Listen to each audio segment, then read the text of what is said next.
Hi guys, welcome to Smart Commerce classes. My name is Anshul Mittal, and in today's video we will be covering the next part of chapter number 7 of ECCA F4, and the name of the chapter is Corporation and Legal Personality. So till now we have studied what is company, private company, public company, and what was the difference between them, and partnership, limited liability partnership and all. So आज हम पढ़ेंगे how to register a company, company को registration करने का क्या procedure होता है। तो सबसे पहले आता है रजिस्ट्रेशन, डॉक्यूमेंट्स टू रजिस्ट्रेशन, कि रजिस्ट्रेशन में कौन कौन से डॉक्यूमेंट्स लगते हैं। So the following must be submitted to the registrar in order to form a company. ये सारे डॉक्यूमेंट्स हमें रजिस्ट्रार को सबमिट करने पड़ते हैं फॉर इनकॉर्पोरेटिंग और स्टार्टिंग द कंपनी और फॉर्मिंग अ कंपनी। सबसे पहला सर्टिफिकेट होता है मेमोरेंडम ऑफ एसोसिएशन, और it is called in short MOA। ये इंडिया में भी जाता है इंडिया में भी अगर कोई कंपनी रजिस्टर होना चाहती है तो उस कंपनी को MOA बनाना पड़ता है।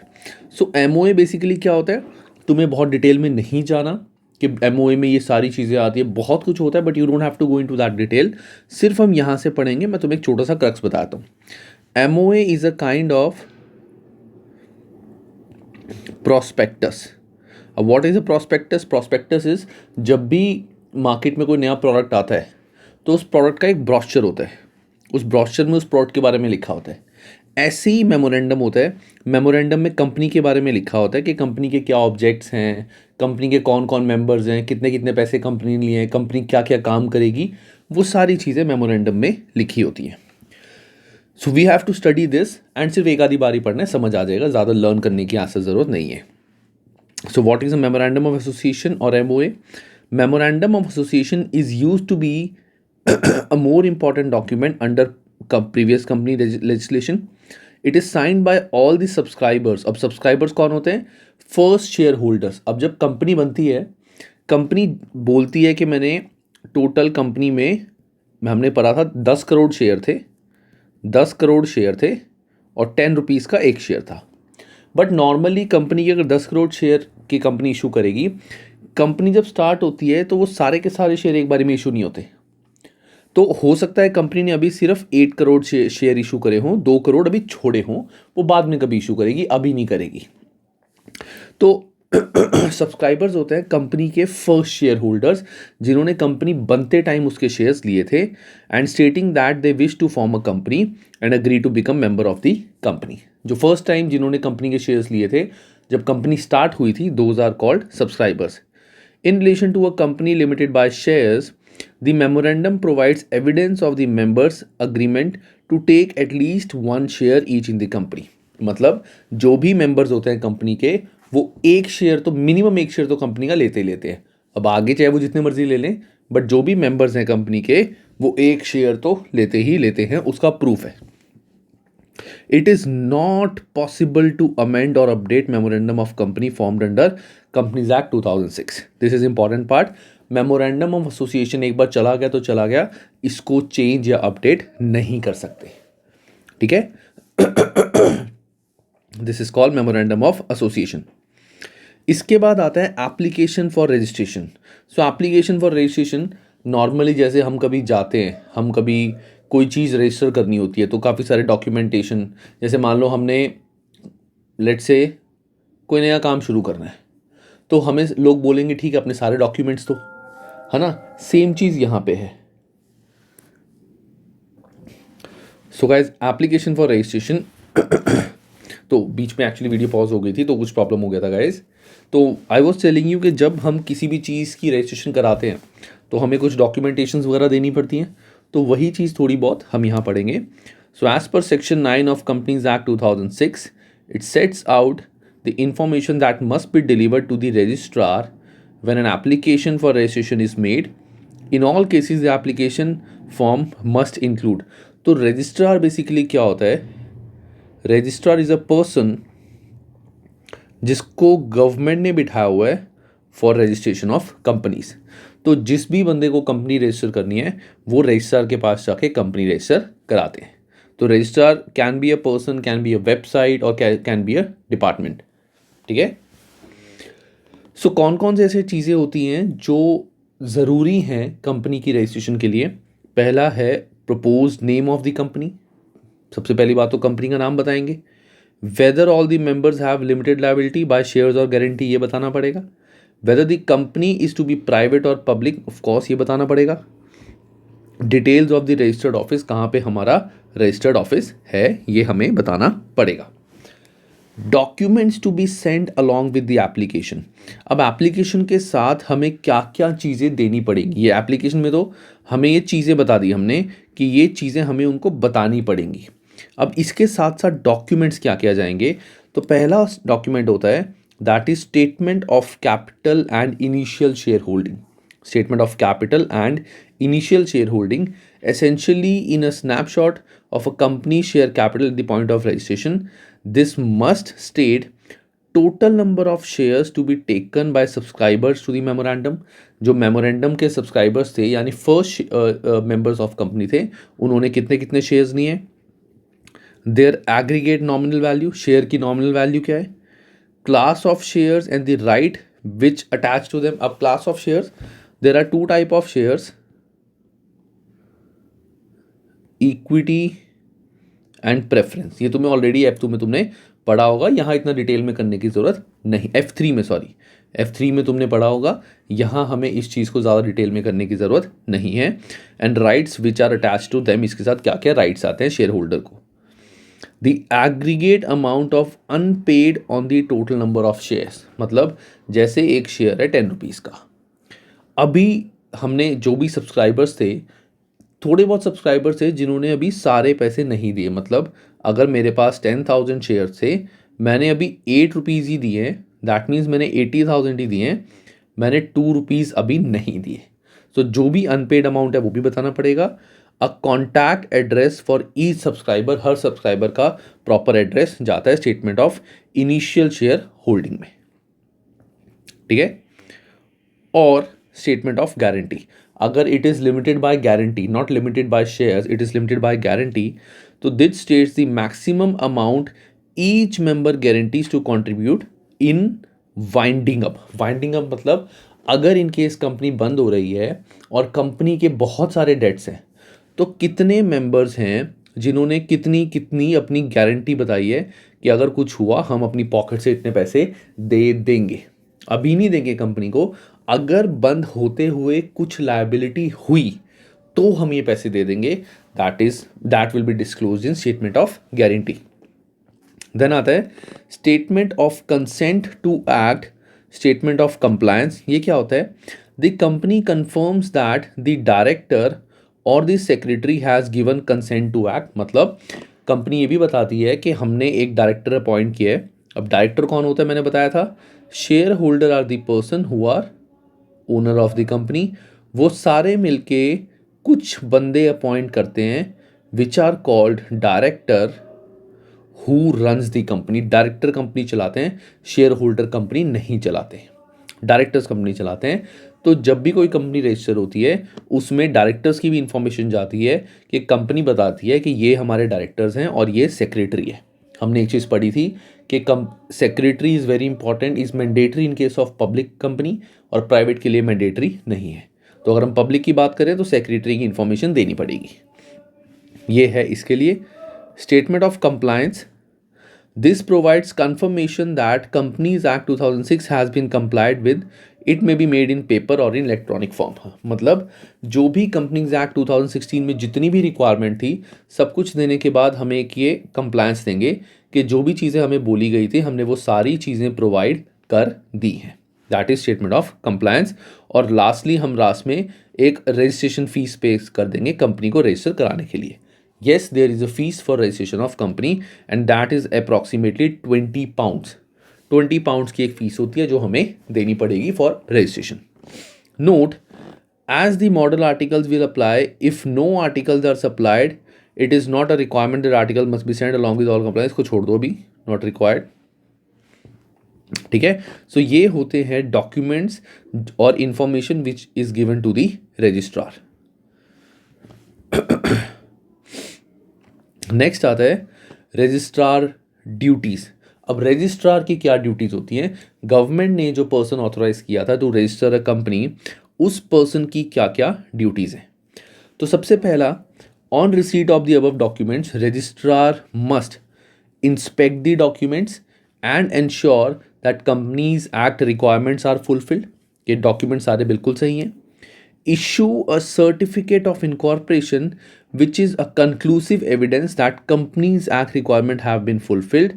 Section 15 of Companies Act 2006, इसको basically we call it section कि Companies Act 2006 के इस सेक्शन में ये चीज़ लिखी हुई है, the company exist from the date of certificate of incorporation. मतलब रजिस्ट्रार पहले सारी इंफॉर्मेशन जो हमने भेजी थी वो चेक करेगा, जब सब वेरीफाई हो जाएगा और उसको लगेगा सब कुछ ठीक है, तो वो कंपनी को एक सर्टिफिकेट ऑफ इनकॉर्पोरेशन इशू करके दे देगा कि कंपनी को एक नंबर दे देगा, बड़ा सा नंबर होता है कि ये कंपनी नंबर है और आपकी कंपनी रजिस्टर हो चुकी है, मतलब गवर्नमेंट की नज़रों में अलग पर्सन बन चुकी है।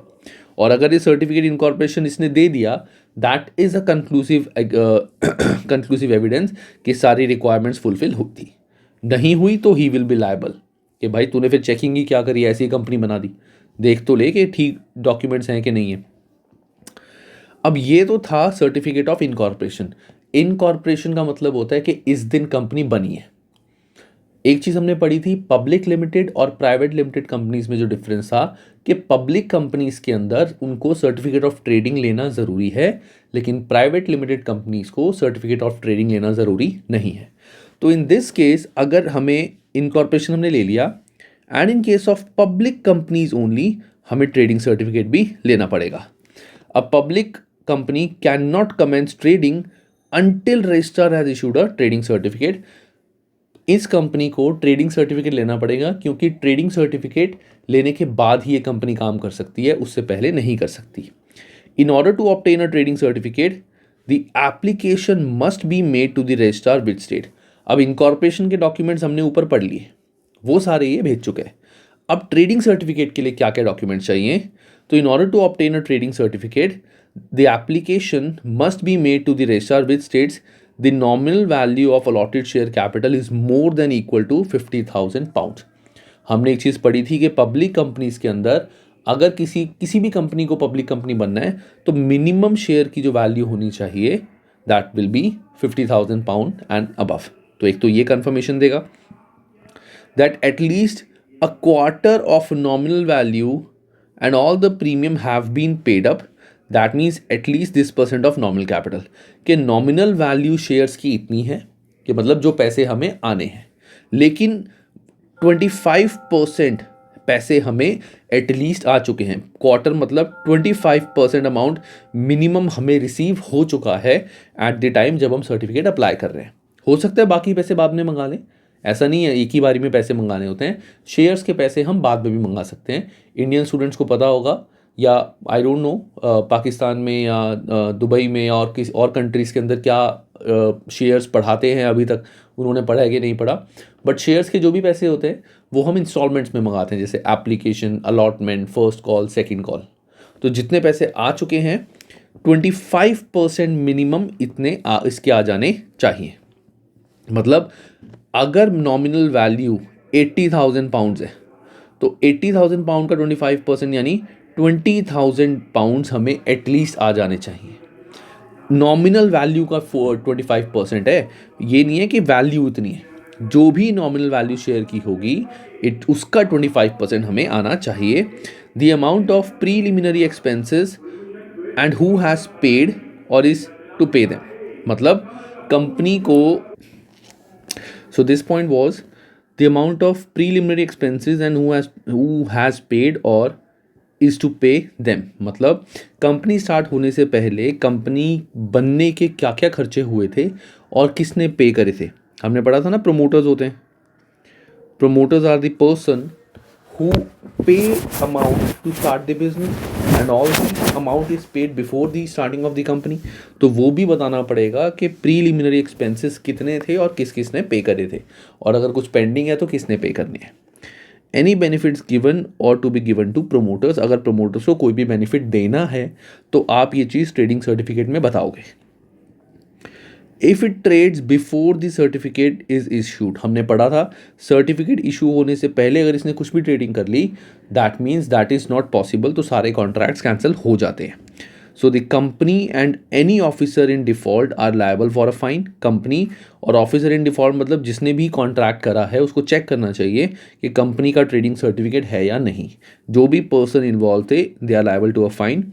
It is a criminal offense to carry on business, but any contracts are still binding on the company. मतलब हालांकि ये क्रिमिनल ऑफेंस है लेकिन जितने भी कॉन्ट्रैक्ट्स है वो कंपनी पे बाइंडिंग है. कंपनी ने कॉन्ट्रैक्ट्स अगर कर लिए बिना ट्रेडिंग सर्टिफिकेट के तो कंपनी को उन लोगों को पैसे वापस करने पड़ेंगे. Any transactions are valid. However, if the company fails to comply with the obligations 21 days after being called upon to do so, the directors become jointly and severally liable for those obligations. मतलब जो भी transaction करी हैं वो valid हैं. However अगर company ने 21 दिन तक सारी ट्रांजैक्शंस पूरी नहीं करी बिफोर द ट्रेडिंग, तो 21 दिन के अंदर अगर वो ट्रांजैक्शन होगी, जैसे ट्रेडिंग से पहले सर्टिफिकेट से काम शुरू कर दिया, क्रिमिनल ऑफेंस है लेकिन ट्रांजैक्शन हो गई, लोग भी शुरू कर रहे हैं काम, ठीक है चल रहा है, आ जाएगा ट्रेडिंग सर्टिफिकेट, हम काम शुरू कर देते हैं, इतना टाइम नहीं था, शुरू कर दिया, तो वो ट्रांजैक्शन 21 दिन में कंप्लीट होनी चाहिए. अगर नहीं हुई तो directors will be liable for that transaction personally, मतलब उनकी अपनी पॉकेट से भी पैसे लग सकते हैं. वैसे कंपनी में लिमिटेड लायबिलिटी होती है और डायरेक्टर्स की तो कोई भी लायबिलिटी नहीं होती, बट यहाँ उनकी लायबिलिटी बन जाती है because this is a criminal offence starting of a business before getting the trading certificate. It is a ground for winding up if not obtain with in 1 year. अगर incorporation के एक साल तक इन्होंने ट्रेडिंग सर्टिफिकेट लिया ही नहीं, incorporate कर दी company लेकिन ट्रेडिंग सर्टिफिकेट ही नहीं लिया, तो it is a ground for winding up, company बंद हो सकती है.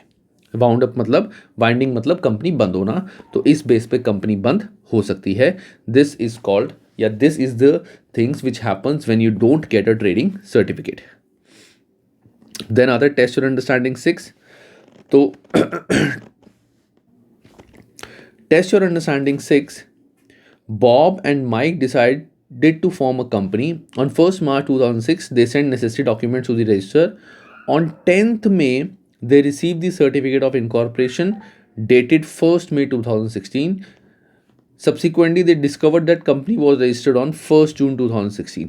हुआ क्या कि कंपनी उन्होंने रजिस्ट्रार के पास फर्स्ट डॉक्यूमेंट सारे भेजे, 1 मार्च को उन्होंने डॉक्यूमेंट्स भेज दिए, 10 मई को उनको एक सर्टिफिकेट आया जिसमें लिखा था कि 1 मई से कंपनी इनकॉर्पोरेट हो गई है. Subsequently they discovered that company was registered on 1 जून 2016. सबसे बाद में उनको पता चला कि कंपनी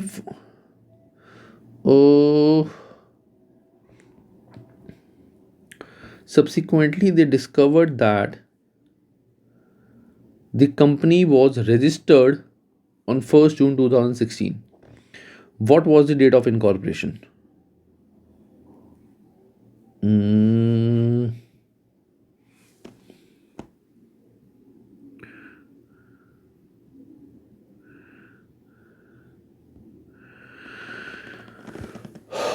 Date of incorporation इस केस में I think it should be 1st May. Date of incorporation तो 1st में ही होगी क्योंकि they have received the certificate of incorporation dated this, कि उसको इस दिन सर्टिफिकेट मिल गया था स्टार्ट होने के लिए, तो 1st May should be the date of incorporation. देन आता है next question number 2. Which one of the following documents need to be submitted to register of company limited by shares.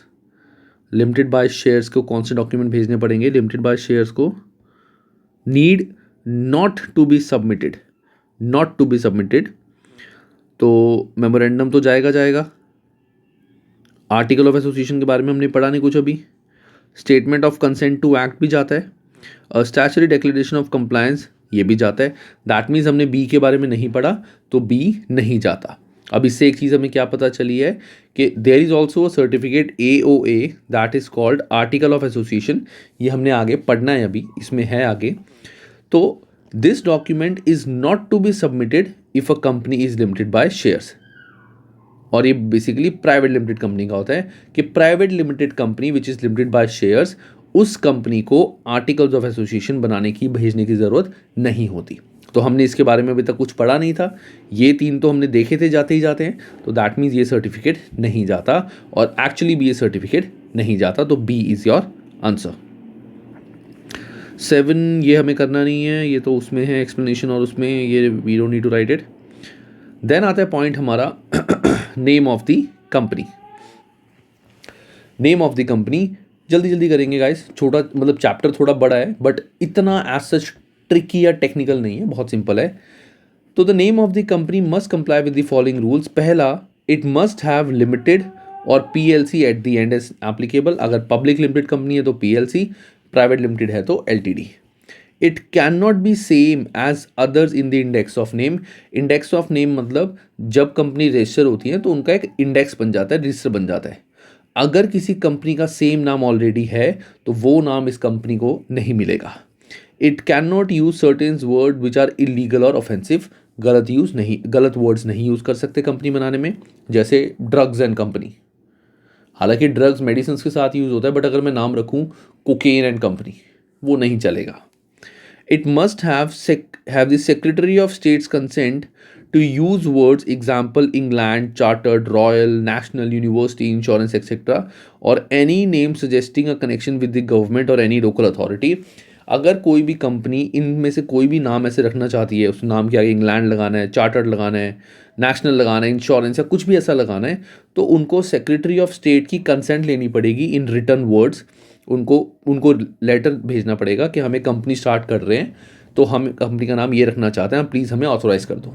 अगर वो ऑथोराइज़ कर देंगे कि कंपनी अपने नाम में ये वर्ड्स यूज़ कर सकती है, तभी वो नाम अप्लाई कर सकती है। इट मस्ट अवॉइड द टॉट ऑफ पासिंग ऑफ। ये हमने ऑलरेडी 3rd चैप्टर में पढ़ा था, टॉट ऑफ पासिंग ऑफ। आगे, the secretary of state can force a company to change its name in the following circumstances. Secretary of state बोल सकता है कंपनी को नाम चेंज करने में इन फॉलोइंग सर्कमस्टांसेस। पहला, the name is the same as or too like an existing registered name. अगर कोई नाम ऑलरेडी रजिस्टर्ड है सेम, तो विद इन 12 मंथ्स कंपनी को बोला जाएगा कि आप ये नाम चेंज करो। The name gives so misleading an indication of the nature of the company's activities as to be likely cause harm to the public.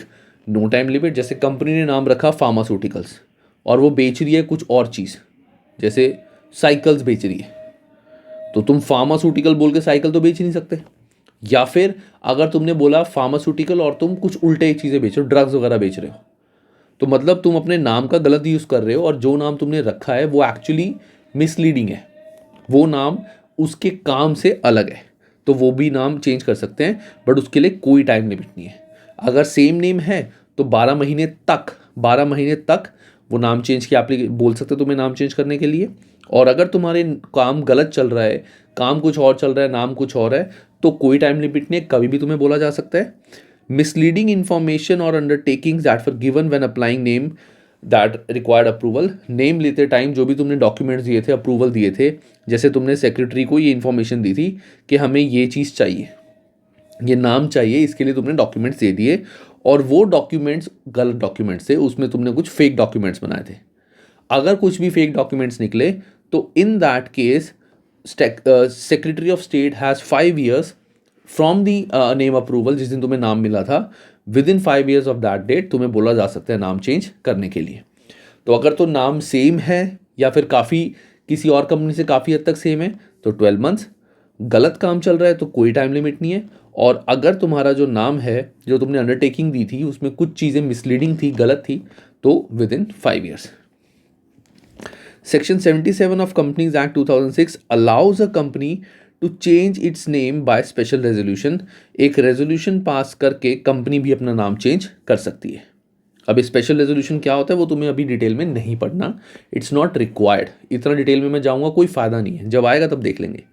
तो अगर एक स्पेशल रेजोल्यूशन मतलब कंपनी को कोई एक रेजोल्यूशन करना पड़ता है, एक प्रॉपर डॉक्यूमेंट करके हर जगह रजिस्टर करना पड़ता है कि हम ये नाम चेंज कर रहे हैं। बस अभी के लिए इतना याद रखो।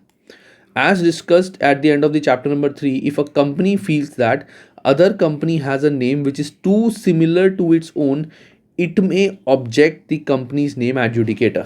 अगर हमारी कंपनी ऑलरेडी बनी हुई है और किसी और कंपनी का नाम वो भी नई नहीं बन रही है और उसका नाम हमारी कंपनी के नाम से काफ़ी ज़्यादा मैचिंग है, तो फिर हम कंपनी नेम एजुकेटर को बोल के उसको बोल सकते हैं कि उसको बोलो नाम चेंज करे. Test your understanding 8. Which one of the following could not without further consent, which of the following names could not without further consent be a permissible name under Companies Act for the company, the main object of which is to contract, refuse collection services for Westminster city council है. तो question ही बड़ा खतरनाक है यार. Which of the following name could not without further consent be a permissible name under the companies act for a company, the main object of which is to contract refuse collection services, basically collection services for Westminster city council. Westminster city council की तरफ से वो collection का काम करती है. तो कौन सा नाम इसमें से हम रख सकते हैं, कौन सा नाम मोर फीजेबल है? तो वेस्टमिनिस्टर और कोई और हमें परमिशन नहीं चाहिए अगर, तो वेस्टमिनिस्टर सिटी रिफ्यूज हम ये तो यूज़ ही नहीं कर सकते क्योंकि इसके लिए परमिशन चाहिए. विदाउट फर्दर कंसेंट, हमें कोई फर्दर कंसेंट, इसके लिए तो हमें सेक्रेटरी ऑफ स्टेट से, I think secretary of state ही है ना, हमें सेक्रेटरी ऑफ स्टेट से हमें परमिशन लेनी पड़ेगी इसके लिए. तो ये तो रख ही नहीं सकते, ये नाम लिखा हुआ है, ये नहीं कर सकते. सिटी वेस्ट डिस्पोजल, हा हा हा हा हा हा. सिटी वेस्ट के मतलब जो लोग पैसे नहीं देते वो वेस्ट है, उनको डिस्पोज करो. ये नाम तो मैच ही नहीं कर रहा, ये नाम तो मैच ही नहीं कर रहा हमारा. और सिटी टर्म यूज़ हो रहा है यहाँ पे, सिटी टर्म इज़ यूजिंग. तो यहाँ पे council refuse collection services, this name can be used. बी हम यूज़ कर सकते हैं क्योंकि ए में भी वेस्टमिनिस्टर ये यूज़ हो रहा है, सी में भी यूज़ हो रहा है, डी में भी यूज़ हो रहा है. तो इन तीनों को छोड़ के हम बी नाम यूज़ कर सकते हैं. Then which of the following statement is correct? पहला, it is not possible to register a company limited by shares with same name as already on the register. या दिस इज राइट कि possible ही नहीं है, अगर already company का नाम है तो सेम नाम हो. Once on the register a company limited by share can not change its registered office. अब देखो रजिस्टर्ड ऑफिस के बारे में हमने पढ़ा ही नहीं पढ़ा ना, पढ़ा है. कहाँ पढ़ा है? ये चीज़ मैंने बताई थी मेमोरेंडम ऑफ एसोसिएशन में, एमओए में, कि एमओए में कंपनी बताती है ओनर्स कौन थे, कंपनी का क्या एड्रेस था. और एक चीज़ हमने पढ़ी थी, MOA can not be changed, MOA can not be changed. But registered office as such के बारे में कुछ नहीं हमने पढ़ा. और प्रैक्टिकली भी अगर हम देखें, प्रैक्टिकली भी अगर मैं तुम्हें बोलूँ, कंपनी ने अभी उसका ऑफिस यहाँ पे है क्योंकि ये रेंट पे ली हुई है प्रॉपर्टी. ज़रूरी थोड़ी कंपनी के नाम पे अपनी प्रॉपर्टी होनी चाहिए. कंपनी ने फिर ये प्रॉपर्टी ख़त्म करके कहीं और प्रॉपर्टी बना ली, शिफ्ट कर लिया. तो अगर कंपनी ने शिफ्ट कर लिया, इसका मतलब वो रजिस्ट्रेशन में बता ही नहीं सकती कि हमने नाम चेंज कर लिया, जगह चेंज कर ली. ये तो पॉसिबल ही नहीं है ना. कंपनी ने अगर एक जगह से काम कर रही है और अपनी जगह चेंज कर ली, तो it should be allowed for the company कि वो बता सके कि उसने जगह चेंज करी है. कोई भी जगह चेंज कर सकते हैं, घर चेंज होते हैं, एड्रेस चेंज होते हैं. तो ये स्टेटमेंट तो गलत है कि एक बार अगर कंपनी रजिस्टर हो गई तो company can not change office, ऐसा कुछ नहीं है. हमने ना इसके बारे में पढ़ा है ना कुछ. दैट मीन्स ये ऑफिस चेंज कर सकती है. तो A is the right answer. Third, a business has been registered with the name of the Mark Jones Partnership Company Limited. That means this is a private limited. What type of business organization it must be? A partnership, a private, अरे मैंने पहले ही बता दिया. वाह, it's a private limited company क्योंकि limited word use हो रहा है यहाँ पे. आगे आता है articles of association. So articles of association, so guys articles of association क्या होते हैं, पढ़ लेते हैं, इसको पढ़ के देखेंगे क्योंकि articles of association is a very big topic. But हम उतना ही पढ़ेंगे जितना हमारे लिए रेलिवेंट है for exams. So the articles of association form the companies internal constitution. Company में इंटरनली क्या क्या होता है वो सारी चीज़ें आर्टिकल ऑफ एसोसिएशन के अंदर आती हैं. They set out manner in which company is to be governed, regulate the relationship between the company, its share holder and its directors. या so basically article of association में हम ये बताते हैं कि कंपनी काम कैसे करती है. एक्चुअली जो डिटेल्ड में है कि कंपनी काम कैसे करती है. There are no mandatory contents, इसका कोई भी मैंडेटरी कंटेंट नहीं है. ठीक है, आगे देन आता है मॉडल आर्टिकल. अभी क्या होता है, ये सारी चीज़ें मैं आई वुड रेकमेंड कि हम ये पढ़ें पहले. मतलब I would first read it out and then explain. उससे मुझे ये पता चल जाएगा कि ACCA में हमें कितना पढ़ना है. Model article. For companies incorporated under Companies Act 2006, model articles have been prescribed by Secretary of States. There are 3 model articles which cover the following companies. कौन सी companies? Private limited company by shares, private company limited by guarantee और public company. These model articles will apply where a company is formed without registering articles or where the articles registered do not exclude or modify the model article. So model article is basically like a draft article जो सारी companies को register करना पड़ता है. ठीक है, model article is like a draft article जो companies को रजिस्टर करना है और देना है बेसिकली. ठीक है, so company may adopt the model article in full और इन पार्ट. मतलब जो मॉडल आर्टिकल दिया था उसी को पूरा प्रॉपर आर्टिकल फाइनल मान सकते हैं, draft article. It is deemed to have adopted the model article if there is no express or implied provision to exclude them. हमने मॉडल आर्टिकल में जो भी इंफॉर्मेशन दी थी, अगर हमने कुछ भी नहीं बोला तो हम यही मानेंगे कि जैसा मॉडल आर्टिकल या ड्राफ्ट आर्टिकल में लिखा है हम वैसे ही काम करेंगे. May draft its own unique article. एक कंपनी अपने खुद के आर्टिकल बना सकती है क्योंकि इसका कोई भी स्पेसिफिक फॉर्मेट नहीं है. अब आता है कंटेंट्स. अब आर्टिकल्स के अंदर क्या क्या होना चाहिए वो यहाँ पे कंटेंट है. जैसा मैंने पहले बताया था कि आर्टिकल में क्या क्या होता है, ये सारी चीज़ें उसमें होनी चाहिए. Companies act 2006 states that the article should be contained in a single document which is divided into consecutively numbered paragraph. एक ही डॉक्यूमेंट होगा जिसमें अलग अलग पैराग्राफ, पैराग्राफ 1, पैराग्राफ 2, पैराग्राफ 3, जैसे पूरा एक कंप्लीट डॉक्यूमेंट है. पैराग्राफ 1 इस बारे में, पैराग्राफ 2 इस बारे में, पैराग्राफ 3 इस बारे में. Article should contain rules on a number of areas, the most important of which are as follows. पहला कि सबसे इंपॉर्टेंट चीज़ें आर्टिकल्स में क्या होनी चाहिए, appointment and dismissal of directors, कि how company will appoint a director and what will be the reason जिसकी वजह से हम डायरेक्टर को डिसमिस कर सकते हैं. Powers, responsibilities and liability of director. जो भी डायरेक्टर हैं उनकी कितनी पावर्स हैं, क्या रिस्पॉन्सिबिलिटीज़ हैं और कितनी लायबिलिटी है डायरेक्टर की, वो भी आर्टिकल्स में लिखा होगा. डायरेक्टर्स मीटिंग्स, जितनी भी डायरेक्टर्स की मीटिंग किस डेट को होगी, पूरे साल में कितनी मीटिंग्स होंगी, वो सब कुछ यहाँ लिखा जाएगा. मेंबर्स राइट, जितने भी शेयर होल्डर्स हैं, मेंबर्स यानी शेयर होल्डर्स, जितने भी शेयर होल्डर्स हैं उनकी क्या राइट है. डिविडेंड्स, कंपनी हर साल कितने डिविडेंड्स देगी, कितने परसेंटेज अप्रॉक्सीमेट डिविडेंड देगी. कम्युनिकेशन विद द मेंबर्स, कि how we will communicate with the members, उनको ईमेल करेंगे, उनको मैसेजेस करेंगे, कैसे ब्रोशर बना के उनके घर पे एड्रेस पे भेजेंगे, कैसे. इशू ऑफ शेयर्स, के कैसे इशू ऑफ शेयर्स होंगे. डॉक्यूमेंट्स एंड रिकॉर्ड्स, के कैसे कैसे डॉक्यूमेंट्स हम मेंटेन करेंगे. ये सारी चीज़ें हमें आर्टिकल्स में लिखनी होती हैं. अब आता है guys legal effect of companies constitutional documents. अब इसका मतलब क्या होता है लीगल इफेक्ट, कि जो भी कंपनी ने रजिस्ट्रेशन के टाइम पे जितने भी डॉक्यूमेंट्स दिए हैं, आर्टिकल बनाया है, मेमोरेंडम बनाया है, उसका मतलब ये है कि कंपनी ने जितनी भी चीज़ें दी हैं वो सारी चीज़ें वो सारी चीज़ें मेंबर्स पे अप्लाई होती हैं और सारे मेंबर्स को ये चीज़ फॉलो करनी पड़ेगी. ठीक है, दैट इज़ ठीक है. वो बीच में रुक गई थी आवाज़. तो कंपनीज कॉन्स्टिट्यूशनल डॉक्यूमेंट्स, जैसा भी डॉक्यूमेंट्स में लिखा है वैसा ही सारे मेंबर्स को फॉलो करना पड़ेगा.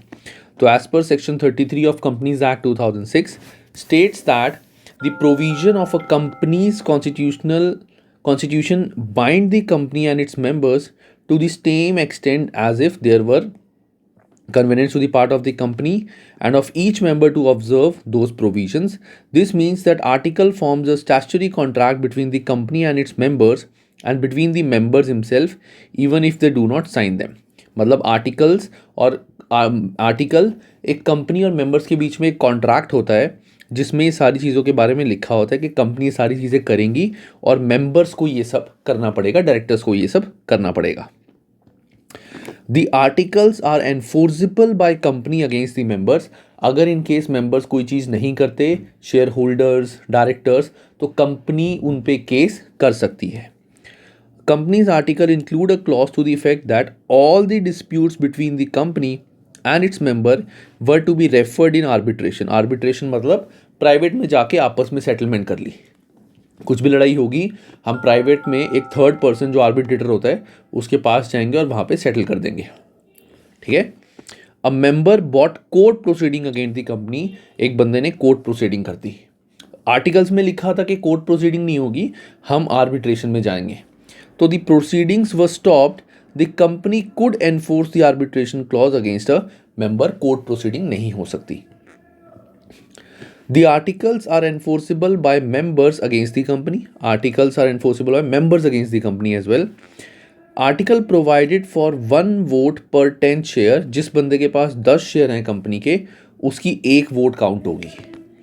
With no member to have more than 100 votes. और किसी भी बंदे की 100 वोट्स से ज़्यादा नहीं होंगी. A member with more than 1000 shares transferred the surplus to a nominee and directed him how to vote. The chairman refuse to accept the nominee's vote. मतलब क्या है, बेसिकली वोटिंग क्या होती है. अब देखो, company is run by owners, वो company is run by directors, लेकिन कंपनी के जो बड़े बड़े डिसीजंस होते हैं वो सारे डिसीजंस डायरेक्टर लेते हैं, लेकिन पैसे तो शेयर होल्डर के लगे. तो अगर कंपनी में कुछ भी ऐसी चीज़ होनी है जो बड़ी चीज़ है, तो जितने भी डायरेक्टर होते हैं, एक राउंड टेबल होती है, डायरेक्टर अपना प्रपोजल रखते हैं, तो जो शेयर होल्डर्स होते हैं जिसने पैसे लगाए होते हैं वो वोट करते हैं कि ये होना चाहिए या नहीं होना चाहिए. पैसे तो इनके लगे हैं ना, तो वो वोट करते हैं कि ये होना चाहिए या नहीं होना चाहिए. अब हुआ क्या, अब इसमें लिखा हुआ है जिस बंदे के पास 10 शेयर हैं उसकी एक वोट मानी जाएगी और एक बंदे के पास 100 से ज़्यादा वोट नहीं हो सकती. अब हुआ क्या, एक बंदा था जिसके पास 1000 से ज़्यादा शेयर्स थे. मतलब 1000 शेयर्स मतलब 100 वोट्स हैं उसकी. तो उसके पास लेट से 3000 शेयर्स थे, तो इस हिसाब से उसके 300 वोट होती हैं, लेकिन मैक्सिमम वोट 100 हो सकती है. उसने क्या किया, 1000 शेयर किसी और को ट्रांसफ़र कर दिए. हमने पढ़ा था शेयर्स ट्रांसफ़र हो सकते हैं इजीली, और इनके पास भी अब 100 वोट्स आ गई. तो जो चीज़ ये चाह रहा था, ये पर्सन चाह रहा था करवानी, उसने इन दोनों को भी यही बोला कि मैं तुम्हारे को शेयर्स दे रहा हूँ, जो चीज़ मैं बोलूँगा तुम उसमें अग्री कर लेना, तुम अपना वोट भी दे देना, तो मेरे पूरे 300 वोट एक पॉइंट पे अग्री हो जाएंगे. जबकि अगर मैं ये ट्रांसफ़र नहीं करता तो मेरे सिर्फ 100 वोट मानी जाएगी, लेकिन अगर इन केस मैं तुम्हें ट्रांसफ़र कर देता हूँ और हम तीनों एक पॉइंट पर आ जाते हैं तो मेरी 300 वोट काउंट होगी. तो यहाँ पे सेम थिंग उसने ये चीज़ करी. द चेयरमैन यानी जो बोर्ड वाला बंदा था, डायरेक्टर, ही refuse to accept the nominee's vote. उसने जो ये दो नॉमिनी थे इनकी वोट मना कर दी. The right to vote was enforceable against the company and should have been recognised by the company as a breach of article. मतलब तो यहाँ पे ये है guys, the right to vote was enforceable against the company, मतलब company को ये चीज़ माननी पड़ेगी अगर कोई बंदा वोट कर रहा है, चाहे वो नॉमिनी है, बट ये दोनों बंदों के पास शेयर्स तो हैं, तो ये वोट कर सकते हैं. And should have been recognised by the company as breach of article. अगर कंपनी ने मना कर दिया कि हम ये वोट नहीं करेंगे, that is a breach of article. क्योंकि आर्टिकल में जब ये चीज़ लिखी हुई है, जिसके पास 10 शेयर है उसकी एक वोट है और जिसके पास 1000 शेयर है उसकी 100 वोट होंगी. तो जब वो चीज़ लिखी हुई है तो उनको वो चीज़ माननी पड़ेगी. वो ये नहीं बहाना मार सकते कि उसने अपने शेयर्स जान के दिए. चाहे जान के दिए चाहे नहीं दिए, शेयर्स तो चले गए ना, इनके नाम पे तो आ गए ना, तो इनको ये फॉलो करना पड़ेगा. The article also operate as a contract between individual members in their capacity as members. इसका मतलब ये है कि जैसे अभी हमने ये पढ़ा है कि कंपनी और कंपनी मेंबर्स पे केस कर सकती है, मेंबर्स पे केस कर सकते हैं, ओ सॉरी, मेंबर्स कंपनी पे केस कर सकते हैं। ऐसी थर्ड पार्ट आता है कि मेंबर्स पे केस कर सकते हैं। The article also operate as a contract between individual members in their capacity. Case study देखते हैं। The articles required the directors to be member. Article ने बोला कि जो डायरेक्टर होंगे उनके पास वो मेंबर होने चाहिए, मतलब उनके पास कंपनी के शेयर्स होने चाहिए। That is to hold qualification shares, minimum shares इतने होने चाहिए। And to purchase share from any member who wish to sell, मतलब जो भी डायरेक्टर है उसको मेंबर बनना पड़ेगा, उसको कंपनी के शेयर्स लेने पड़ेंगे। This was enforceable against the directors if their capacity as members. दो बंदे थे, ये डायरेक्टर था, इसके पास शेयर्स थे, ये डायरेक्टर था, इसके पास शेयर्स नहीं थे, तो ये आपस में केस कर सकते हैं कि भाई तूने शेयर्स क्यों नहीं लिए, मैं तेरे पे केस कर दूंगा। जब आर्टिकल्स में लिखा हुआ है तो क्यों नहीं तूने वो शेयर्स लिए। तो this was enforceable against the directors in their own capacity as members. ठीक है। However the articles do not bind the company to non members nor they bind the members in their capacity. जो भी company का member नहीं है, कोई भी बाहर वाले हैं, आर्टिकल्स उनके बारे में कुछ भी नहीं बोल सकते, और अगर बोलती भी है तो उसके बारे में उस पर केस नहीं हो सकता। आर्टिकल्स में लिख दिया कि जैसे क्रेडिटर्स के साथ ऐसे ऐसे डील करनी है, और क्रेडिटर से हमें 3 महीने में पैसे ले लेने हैं। क्रेडिटर ने अगर 3 महीने में पैसे नहीं दिए, लेट्स से फॉर एग्जांपल, तो इसका मतलब ये नहीं है कि हम ये बोलेंगे कि आर्टिकल में लिखा है तो केस कर दो। हम वैसे केस कर सकते हैं कि उसने पैसे नहीं दिए, लेकिन आर्टिकल्स की वजह से article does not bind company for non members to non members, कि नॉन मेंबर से कोई कॉन्ट्रैक्ट नहीं होता, नॉन मेंबर से कोई रिलेशन नहीं बन जाता कंपनी का आर्टिकल्स में। Articles is internal thing.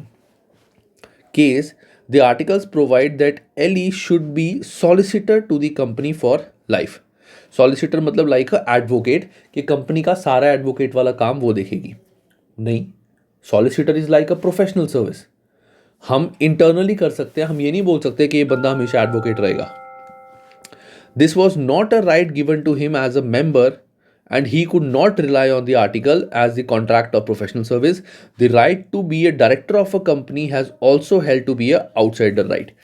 It's a non-membership right. ठीक है, it's a non-membership right. Directors are not the members of the company. Members are shareholder. Remember. ठीक है, आगे the company's articles contained an arbitration clause. Be a member and a director of a company was in a dispute with the companies concerning the rights as a director. He brought court proceeding against the company. He was not bound by the arbitration clause since he was acting as a director. Members के बीच में case हो सकता है, directors के बीच में नहीं हो सकता। कंपनी सिर्फ मेंबर्स के साथ जो भी चीज़ें हैं वो लिख सकती है, लिखने को डायरेक्टर से भी लिख दे, लेकिन उस पर कोई केस नहीं बनता। तो यहाँ पे अगर कुछ भी इसने केस कर दिया, कंपनी ने लिखा था कि अगर कुछ भी केस हुआ डायरेक्टर्स के साथ तो हम आर्बिट्रेशन में जाएंगे। डायरेक्टर ने कोर्ट में केस कर दिया। कंपनी ने बोला कि नहीं, आर्टिकल में तो लिखा है कि डायरेक्टर तो सिर्फ आर्बिट्रेशन में जा सकता है। तो डायरेक्टर बोलेगा भाई I am not bound by the article, article सिर्फ मेंबर्स के लिए बाउंड है। चाहे ये डायरेक्टर मेंबर भी था, ये डायरेक्टर मेंबर भी है, एज अ मेंबर तो वो फॉलो करेगा, लेकिन अभी his capacity is as a director, तो director is not bound by the articles, तो वो कोर्ट में जा सकता है। However, even where articles are not relevant contract for this purpose, the term may be evident for other contract made independently. Case study से देखते हैं, मुझे खुद समझ नहीं आया इन्होंने क्या लिखना चाह रहे हैं। The article stated that directors were entitled to be paid this much on taking office. कि कोई भी डायरेक्टर है उनको इतने पाउंड्स मिलेंगे ऑफिस लेने के लिए। The contract was implied from the directors action in taking office. The provision in article was merely evidence that a separate contract. मतलब आर्टिकल्स में लिख देना is not a contract. Article सिर्फ एक इंफॉर्मेशन प्रोवाइड करता है कि हाँ आर्टिकल्स में लिखा है तो ये होगा। इस चीज़ के लिए कंपनी डायरेक्टर्स के साथ एक स्पेसिफिक कॉन्ट्रैक्ट बनाएगी कि हमने आर्टिकल्स में ये चीज़ लिखी थी, now we are making a proper contract कि जब भी आप ऑफिस में आओगे आपको इतने पाउंड्स मिलेंगे। अलग कॉन्ट्रैक्ट बनाना पड़ेगा। Articles is just a information, it's just for information between the non members. Members के लिए it is a rule, it is a enforceable thing, but for non-members it is just a information. आगे, it is important in an examination question to check the capacity in which the person is claiming. It is very important. Is it a member or some other capacity such as director or an accountant? Obviously, the articles have no effect as a contract between the company and a person who is not a member, even if they are named and have given apparent rights in the company. चाहे articles में लिखा हुआ है, लेकिन articles के base पे हम किसी भी नॉन मेंबर पे केस नहीं कर सकते. आगे, ऑल्ट्रेशन इन आर्टिकल्स. जो आर्टिकल्स हमने बनाए थे, इंफॉर्मेशन इंटरनल बनाई थी, उसमें चेंजेस हो सकते हैं. Yes, the articles can usually be altered by a special resolution. और आर्टिकल में अगर कुछ भी चेंज करना हो तो टोटल जितने हमारे वोट्स हैं 75% मेजॉरिटी यानी येस वोट होने चाहिए, तभी वो चीज़ ऑल्टर होगी. Copies of the amended article must be send to the registrar within 15 days. हमने अगर आर्टिकल्स में कुछ भी चेंज करा है और 75% वोट्स आ गए हैं तो उसकी इंफॉर्मेशन हमें रजिस्ट्रार को देनी पड़ेगी with in 15 days of the resolution. Exception. Exception क्या है? एंट्रेंचमेंट. एंट्रेंचमेंट मतलब छोटे मोटे चेंजेस, जैसे जो पुराने चलते आ रहे हैं, बहुत पुराने आर्टिकल्स हैं, मार्केट में बहुत सारे चेंजेस हो चुके हैं, तो अगर छोटे मोटे चेंजेस करने हैं तो उसमें this is exception to articles of association कि वो आर्टिकल्स में एंट्रेंचमेंट कर सकते हैं, छोटी मोटी चेंजेस कर सकते हैं और करके अपने पास रख सकते हैं. They are not required to send it to the registrar. Members increase liability. Section 25 of Companies Act 2006 prevents a member being bound by the articles made after he becomes member that requires him to increase liability or contribute further to the company. Next is member increase liability. So इन्होंने थोड़ी सी language इसमें confusing लिखी हुई है, but मैंने एक बार देख लिया इसको अच्छे से. So Section 25 of Companies Act 2006 prevents a member being bound by any alteration made after he becomes a member that requires him to increase his liability or contribute further to the company. मतलब अगर articles में हमने ये चीज़ लिख दी कि member को इतने और पैसे फर्म में लगाने हैं. अब आर्टिकल्स जो होते हैं that is a contract between members and company. तो अगर आर्टिकल्स में ऐसे लिख दिया, जैसे मैं कुछ मेंबर से बिना पूछे डायरेक्टर्स ने आर्टिकल्स में ये चीज़ लिख दी, तो उससे कंपनीज एक्ट उस मेंबर को प्रिवेंट कर देगा कि ऐसे नहीं होगा कि तुमने आर्टिकल में लिख दिया कि मेंबर को और पैसे लाने तो बस वो मेंबर ले आएगा. तो companies act prevent the members being bound by the articles after he become a member that requires him to increase the liability. Then common law restriction. Any change to the articles must be bona fide in interest of the company as a whole. जो भी article में change होंगे that should be for the interest of the company. पूरी company के लिए, कुछ limited बंदों के लिए नहीं. It is for the members to decide whether the change is bona fide in the interest of the company as a whole. The court will not interfere unless no reasonable person would consider the change in this. मतलब the court will not interfere unless no reasonable person would consider the change is to be bona fide. कोई बंदा ये नहीं मान रहा कि जो change है ये ऑन दी होल है. अगर सारे मानते हैं तो ठीक है, अगर सब मानते हैं तो कोर्ट विल नॉट इंटरफियर. लेकिन अगर सारे नहीं मानते then court will interfere. If the change is bona fide it is immaterial that it happens to inflict the hardship and has retrospective operation. The change will be void if actual fraud or operation has taken place. अगर जो हमने articles में changes करे हैं और वो changes इसलिए करे हैं क्योंकि पहले कुछ फ्रॉड हुए थे, कंपनी में कुछ फ्रॉड्स हो गए थे, जो मेंबर्स थे उन्होंने कुछ पैसे का कुछ घपला कर लिया था. जैसे मेंबर्स ने कंपनी में बहुत पैसा लगा के कुछ, मतलब कुछ भी उल्टा सीधा हुआ था. मैं ज़्यादा डिटेल में जाना नहीं चाहता. आई डोंट वांट कि मैं इसको बहुत डिटेल में तुम्हें पढ़ाऊँ. तुम्हें सिर्फ थोड़ा सा पता होना चाहिए लॉजिकली, क्योंकि ये सारी चीज़ें तुम आगे बहुत डिटेल में पढ़ने वाले हो, बहुत डिटेल में, अभी नहीं, in your further subjects. So the change will be void if actual fraud और ऑपरेशन टेकन प्लेस. अगर कुछ भी फ्रॉड हुआ है तो आर्टिकल्स में चेंजेस जो होंगे वो वॉइड हो जाएंगे. अनटिल एंड अनलेस वो जो आर्टिकल्स हैं चेंज होते टाइम ये प्रूफ कर सकें कि इसका उस फ्रॉड से कोई रिलेशन नहीं है. The alteration is not invalid merely because it causes a breach of contract, but that does not excuse breach.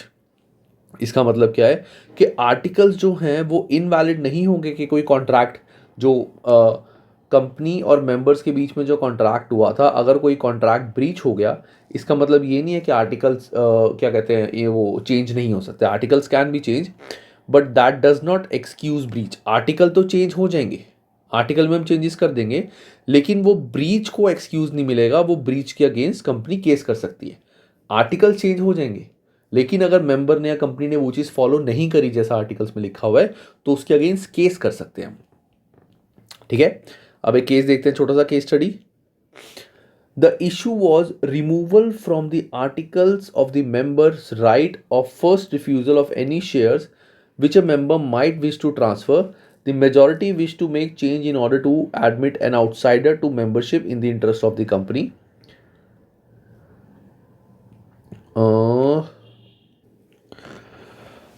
So guys, जो ये केस स्टडीज़ हैं, मैं अभी ये केस स्टडीज़ नहीं करा रहा हूँ. एक्चुअली इसकी जो लैंग्वेज है, इन्होंने बहुत ही डिफ़िकल्ट लैंग्वेज लिखी हुई है. And the second thing is, मुझे ये केस जो हैं, I have to go in detail to see कि बहुत डिटेल में इन केस में क्या हुआ था, तभी मैं इसका तुम्हें जो हेल्ड था I can able to explain. तो मैं अभी इनको केस स्टडीज़ को छोड़ रहा हूँ. तो I am starting with the understandings, जो क्वेश्चन इसके हैं. तो test understanding 9, which one of the following statement is or are correct. कौन सी स्टेटमेंट सही है. The articles of association of a company limited by shares contain internal regulation of company. Yes, article में सारी internal regulation होती है. The articles of association form a contract between shareholders and the company. Yes, as shareholders are the members, तो इन दोनों के बीच में contract होता है. So our answer is C. Both 1 and 2 are correct. Understanding 10 ये मैं नहीं करा रहा हूँ क्योंकि ये हमें एक्सप्लेन करना है, एक्सप्लेनेशन में है, तो इसलिए मैं ये नहीं करा रहा. उसके बाद आता है statutory books, returns and record. Statutory books is like वो वाले बुक्स जो गवर्नमेंट ने बोला हुआ है कंपनी को बनाने के लिए. लाइक जब तुमने F3 पढ़ा था तो एसपी में statement of profit and loss, statement of financial position, ठीक है, और हमारे स्टेटमेंट ऑफ कैश फ्लोज बनते हैं. So those are like statutory books जो मेंटेन करनी है कंपनी को हर साल. तो सबसे पहले आता है रजिस्टर्स. सो रजिस्टर, अब रजिस्टर में क्या क्या लिखते हैं. रजिस्टर में हम लिखेंगे मेंबर्स के बारे में. मेंबर्स के बारे में रजिस्टर में क्या क्या लिखा जाएगा. मेंबर्स के नेम, एड्रेस, डेट, कब मेंबर बना, कब छोड़ा, नंबर ऑफ शेयर्स कितने हैं, क्लास ऑफ शेयर्स, प्रेफरेंस या इक्विटी, कितना अमाउंट उसने पे किया हुआ है. Any member of the company can inspect the register without charge, मतलब बिना कुछ फीस दिए वो कंपनी के ये चीज़ें चेक कर सकता है. A member of public has the right of inspection must pay, मतलब अगर पब्लिक कंपनी है तो उस केस में उसको कुछ अमाउंट पे करना पड़ेगा, उसके बाद वो इंस्पेक्ट कर सकता है. लेकिन नॉर्मल जो प्राइवेट लिमिटेड कंपनी है उसमें कोई भी ये चीज़ चेक कर सकता है. डायरेक्टर्स और कंपनी सेक्रेटरी के बारे में क्या क्या लिखा होगा. बहुत सिंपल पॉइंट्स हैं गाइस. नेम, पहले कौन था अब कौन है, address, date of birth, occupation, residency, nationality, other directorships within last 5 years, मतलब पिछले 5 सालों में वो बंदा कितनी कंपनीज का डायरेक्टर ऑलरेडी रह चुका है. The register does not include shadow directors. See chapter 9 में पता चलेगा शैडो डायरेक्टर क्या होते हैं. The register must be open to inspection by a member without charge और by any person for a fee, मतलब मेंबर्स तो विदाउट फ़ी पे करे डायरेक्टर्स और कंपनी सेक्रेटरी के बारे में देख सकते हैं, लेकिन अगर किसी आउटसाइडर ने देखना है इसके बारे में तो उसको फीस पे करनी पड़ेगी. Charges, this register contains detail of fixing and floating charges created over the company's property. Fix और फ्लोटिंग चार्जेस क्या होता है ये हम ऑलरेडी पढ़ चुके हैं. The register will have details of name of the chargee, type of charge, brief description of property charge, amount and date created. जो भी प्रॉपर्टी गिरवी रखी है, किस डेट को गिरवी रखी है, किस चीज़ के अगेंस्ट रखी है, प्रॉपर्टी की डिस्क्रिप्शन क्या है, वो सारा. Company must also keep copies of every instrument creating a charge at its register office और some other place which the registrar has been notified. Company को ये सारे जो डिटेल्स हैं चार्जेस की, उसकी जितने भी रिकॉर्ड्स हैं वो अपने पास अपने हेड ऑफिस में रखने पड़ेंगे या फिर किसी और ऑफिस में रखने पड़ेंगे, और रजिस्ट्रार को बताना पड़ेगा कि यहाँ पे हम सारे रिकॉर्ड्स मेंटेन रखते हैं. एनी मेंबर और क्रेडिटर, क्रेडिटर मतलब जिसने कंपनी से पैसे लेने हैं, may inspect the register fee free of charge, और कोई मेंबर ने अगर करना है तो उसको कुछ फ़ी पे करनी पड़ेगी। चार्जेस चेक करने के लिए मेंबर या क्रेडिटर कर सकता है, बट मेंबर ऑफ पब्लिक यानी आम जनता को कुछ फीस पे करनी पड़ेगी। Persons with significant control, significant control मतलब कंपनी में किस बंदे का कंट्रोल ज़्यादा होगा। कंट्रोल ज़्यादा किसका होता है? जिसके पास ज़्यादा शेयर्स होंगे। जितने ज़्यादा शेयर्स कंपनी होंगे उतने ज़्यादा कंट्रोल होगा। A person with significant control, PSC, person with significant control, is anyone in the company who owns more than 25% shares of the company, owns more than 25% of the voting rights, has the right to appoint or remove majority of board of director, has significant influence or control over the company, has significant influence or control over the trust or the firm। मतलब ये जो बंदा है, this person with significant control क्या है? या तो बंदे के पास 25% से ज़्यादा शेयर्स हो और 25% से ज़्यादा उसके वोटिंग राइट हो। उसके क्या क्या राइट्स होते हैं? He has the right to appoint और remove majority of the board, मतलब ऐसे जो बंदे होते हैं जिनका पर्सन विद सिग्निफिकेंट कंट्रोल होता है, मतलब एक तरह से these are like members, these are not director, these are members. Members पूरे बोर्ड ऑफ डायरेक्टर्स, मतलब कंपनी के जितने भी डायरेक्टर्स होते हैं, जैसे कंपनी में ये राउंड टेबल है, इसके आसपास सारे डायरेक्टर्स बैठते हैं, इसके पास राइट्स है कि वो काफ़ी सारे डायरेक्टर्स को एक ही बारे में निकाल के नए अपॉइंट कर सकता है, तो उसको सिग्निफिकेंट कंट्रोल बोला जाएगा। हैज़ सिग्निफिकेंट इन्फ्लुएंस और control over the company, company में काफ़ी कंट्रोल है इसका, इसकी बातें मानी जाती हैं, मतलब ऑब्वियस ही बात है, तभी तो वो पर्सन विद सिग्निफिकेंट कंट्रोल आएगा ना। हैज़ सिग्निफिकेंट इन्फ्लुएंस और कंट्रोल ओवर अ ट्रस्ट और फर्म, मतलब बेसिकली सिंपल सा क्रक्स इसका पॉइंट का ये है कि कोई भी बंदा जिसके पास या तो 25% शेयर्स हैं, 25% वोटिंग राइट है, या वो जो बंदा किसी को भी निकाल सकता है, या जो कंपनी के बहुत सारी एक्टिविटीज़ पे उसका कंट्रोल है, वो पर्सन कहलाएगा person with significant control. The register should have details of name, service address, residential address, country and state of residence, nationality, date of birth, date they became person with significant control and nature of the company's control। इसका भी register में लिखना पड़ेगा कि किस person का significant control है। Other documents क्या होते हैं रजिस्टर में? क्या क्या डॉक्यूमेंट्स आएंगे? Minutes of general meeting. अब मिनट्स ऑफ जनरल मीटिंग का मतलब क्या होता है?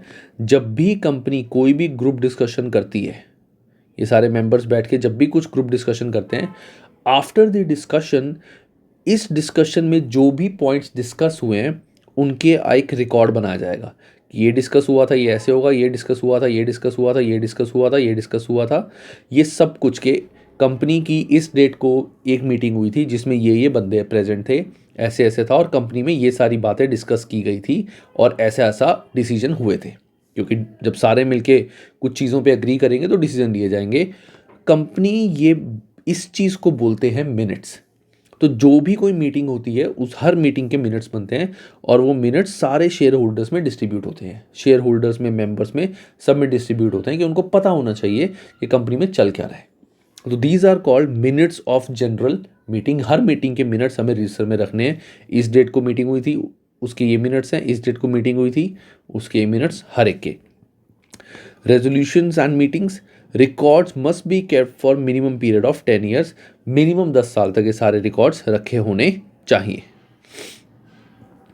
ठीक है गाइस, इस चीज़ को I would say just give it a plain read. ये सिर्फ एक अंडरस्टैंडिंग वाले पॉइंट है, इसको तुम पढ़ लेना, या चलो मैं पढ़ा देता हूँ, तुम बोलोगे सर क्या आप हमें बोले जा रहे हो, आप कराओ ना। The registers must normally be kept at the company's register office, although the register of members and register of directors' interests can be kept where they are made up, and must be available for public inspection by member free of charge and by any person for a fee। ये सारे register company को normally अपने पास रखने होते हैं company के office में, और अगर मेंबर को चाहिए तो वो फ्री ऑफ चार्ज है, लेकिन अगर आम जनता को चाहिए तो उसको पैसे देने पड़ेंगे। आज की डेट में अब जैसे इंडिया में there is a website MCA, www, तुम गूगल पे सर्च करना www.mca.gov.in। This is a Indian website. I don't know कि बाहर ये चलेगी कि नहीं चलेगी, बट आई थिंक शायद चल जाएगी। जब तुम इस पर क्लिक करोगे एंड इसमें तुम कंपनी के बारे में सर्च करोगे तो कंपनी तुम्हें किसी भी कंपनी की प्राइवेट लिमिटेड किसी भी पब्लिक लिमिटेड कंपनी की कोई भी इंफॉर्मेशन यहाँ से मिल जाएगी। इनफैक्ट प्राइवेट लिमिटेड कंपनी भी कुछ इंफॉर्मेशन तुम्हें यहाँ से मिल जाएगी फ्री ऑफ चार्ज, और जो पेड वाली है उसके लिए तुम्हें पे करना पड़ेगा। सारी चीज़ें तुम MCA से हर कंपनी की निकाल सकते हो। पहले तो क्या होता था, पुराने ज़माने में होता था कि कंपनी को रिकॉर्ड अपने पास ऑफिस में रखे होने चाहिए। आजकल तो सब कुछ ऑनलाइन अपलोड हो जाता है। तो इस वेबसाइट पे तुम्हें सारी कंपनीज की मोस्ट ऑफ द डिटेल्स मिल जाएंगी। Let me show you. देखो गाइस, ये मैंने MCA की वेबसाइट खोल ली। अब MCA की वेबसाइट में लेट्स डू वन थिंग, एक चेक करते हैं यहाँ पे एक इसमें MCA सर्विसेज में व्यू कंपनी और LLP master data. Let's search a company, एक कंपनी जिसके बारे में सबने सुना होगा, टाटा। तो टाटा सर्च जब मैंने करा, तो मैं बहुत डिटेल में नहीं जाना, तो टाटा की यहाँ बहुत सारी कंपनीज आ गई। देखो टाटा के नाम से 200 कंपनीज हैं। तो अभी कोई टाटा मोटर्स देखते हैं। Tata Motors, so Tata Motors Finance, Tata Motors Limited. So Tata Motors हम देखते हैं जो नॉर्मली गाड़ियाँ निकालती है। तो जब टाटा पे मैंने क्लिक किया, अभी ऑटोमेटिकली इसने कंपनी का जो मैंने बताया था ना, जब कंपनी इनकॉर्पोरेट होती है तो उसका एक नंबर आता है। तो this is CIN number of Tata, वो यहाँ से देखो ऑटोमेटिकली आ गया। यहाँ पे जब मैंने ये लिखा, क्या लिखा है, PAIELS, PAIELS, submit. This is a, यहाँ पे लिमिटेड लिखा हुआ है क्योंकि इंडिया में limited is public limited, but वैसे UK में लिमिटेड मीन्स प्राइवेट लिमिटेड।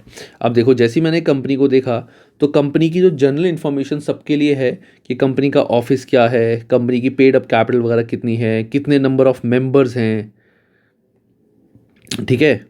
उसके बाद यहाँ पे देखो ये चार्ज भी हमने जो पढ़ा था ना, अभी चार्ज भी सारा इसमें बता दें कि कौन सी प्रॉपर्टी कितना चार्ज है, कब क्रिएट हुआ, कब मॉडिफाई हुआ, ये चार्ज बंद हो चुका है, बिके के मतलब इस ये जो चार्ज लगा था इसके अगेंस्ट पेमेंट हुई कि नहीं हुई। तो कंपनी की सारी डिटेल, कंपनी के डायरेक्टर्स कौन कौन है, ये देखो। किसी भी कंपनी की डिटेल्स मैं यहाँ से निकाल सकता हूँ। तो हालांकि अब ये सर्विसेज है, बट जैसा कि मैंने बताया था कि हम जब पढ़ेंगे हम तो यही पढ़ेंगे कि कंपनी को ये सारे रिकॉर्ड्स अपने पास मेंटेन रखने हैं। Request for inspection must provide details about person seeking the information, जो इन्फॉर्मेशन ले रहा है। गाइज मैं कहूँगा इसको तुम पढ़ ही लो, there is no point for me to waste time in this is simple plain reading, ठीक है। आगे annual confirmation statement. Guys chapter कितना रह गया ये, वाओ, सिर्फ 2 पेज और ये चैप्टर खत्म। जल्दी से इसको निपटाते हैं और फिर हम करेंगे next chapter. Annual confirmation statement. The annual confirmation statement must be filled with Companies House, which states that company has provided all information it was required to provide within previous 12 months. This statement must be provided within 14 days of expiry of the previous 12 month. For new companies, first statement should be provided 12 months from the date of incorporation of the company. Confirmation statement, annual confirmation statement।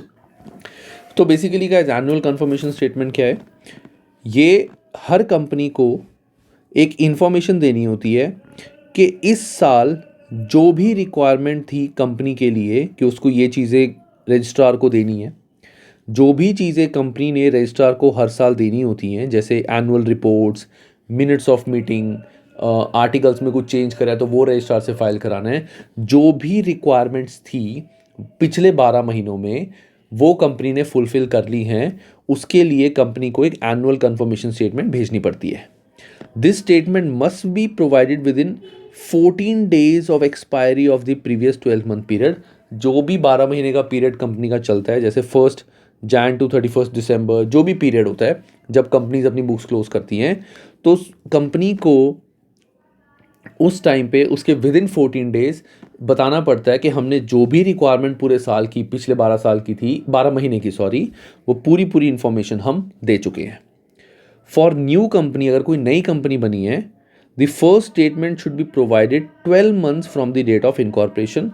पहली company जो बनती है उसको 12 months के अंदर ये statement देनी है कि हमने सारी फॉर्मेलिटीज़ वगैरह जो भी आपने पूछा था वो सारी हमने फुलफिल कर दी। The confirmation statement must include changes to any of the following, उसमें अगर कुछ भी चेंजेस हुए तो वो बताने पड़ेंगे। कौन कौन से? अगर एड्रेस चेंज हुआ है तो बताना पड़ेगा, type of company, company's principal business activities, company क्या क्या काम करती है, details of directors and company secretary, statement of capital, details of members who have ceased to be members, detail of number of shares। इसको guys एक बार पढ़ लेना, give it a read. इसको एक बार पढ़ लेना और 2-3 बार पढ़ के लर्न कर लेना, ज़्यादा डिटेल में नहीं, बस 2-3 बार पढ़ लेना, समझ आ जाएगा। ये सारी चीज़ें कन्फर्मेशन स्टेटमेंट में देनी होती है। Then comes accounting record. मैं थोड़ा तेज़ इसलिए चल रहा हूँ अब क्योंकि ये चैप्टर में जो मेन पार्ट था हम ऑलरेडी कर चुके हैं, ये पार्ट बहुत ज़्यादा इंपॉर्टेंट नहीं है, that's why. Accounting records, a company must keep the accounting records containing sufficient information to show and explain the company's transaction and its financial position।